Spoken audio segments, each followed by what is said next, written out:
दोस्तों, इस समय हमारी वायुसेना डसोल्ट एविएशन द्वारा बनाए गए 2 फाइटर जेट का इस्तेमाल करती है और ये दोनों ही फाइटर जेट हमारी वायुसेना के मनपसंद फाइटर जेट हैं। हमारी वायुसेना अपने इन दोनों ही फाइटर जेट के ऊपर सबसे ज्यादा विश्वास करती है, जिसमें से पहले फाइटर जेट का नाम मिराज 2000 है और दूसरे फाइटर जेट का नाम रफाल है। और आज फ्रांस की तरफ से एक कदम ऐसा चला गया है जिसकी वजह से अब इस बात की ज्यादा चांसेस हो चुके हैं कि MRFA डील में भारत की तरफ से रफाल फाइटर जेट को ही एक्वायर किया जाएगा।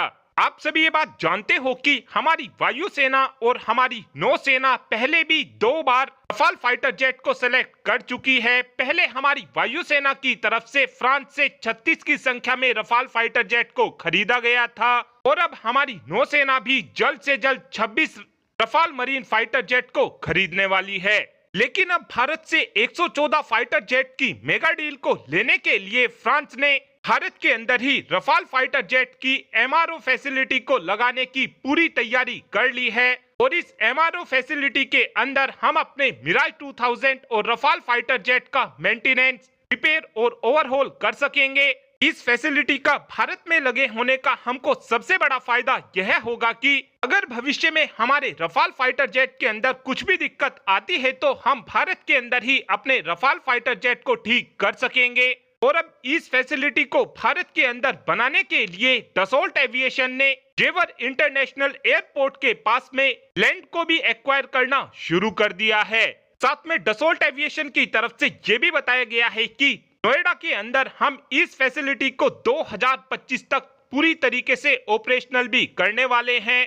साथ में फ्रांस की सेफ्रॉन ने भी हैदराबाद के अंदर एक MRO फैसिलिटी को ओपन किया है और ये फैसिलिटी भी 2025 तक ही पूरी तरीके से चालू हो पाएगी, यानी कि रफाल फाइटर जेट के अंदर लगने वाले इंजन को भी हम काफी आसानी से अब भारत के अंदर ही मेंटेन कर सकेंगे। फ्रांस के इस कदम के बाद अब इस बात के चांसेस बढ़ चुके हैं कि MRFA डील में भारत की तरफ से रफाल फाइटर जेट को ही सिलेक्ट किया जाएगा। ऐसा मैं इसलिए भी बोल रहा हूं क्योंकि MRFA डील में जितने भी देशों की तरफ से भारत को फाइटर जेट ऑफर किए गए हैं, चाहे उसमें अमेरिका के F-15EX हो या फिर अमेरिका का F-21 हो या फिर यूरोफाइटर टाइफून हो, इनमें से किसी भी फाइटर जेट की MRO फैसिलिटी भारत के अंदर नहीं है।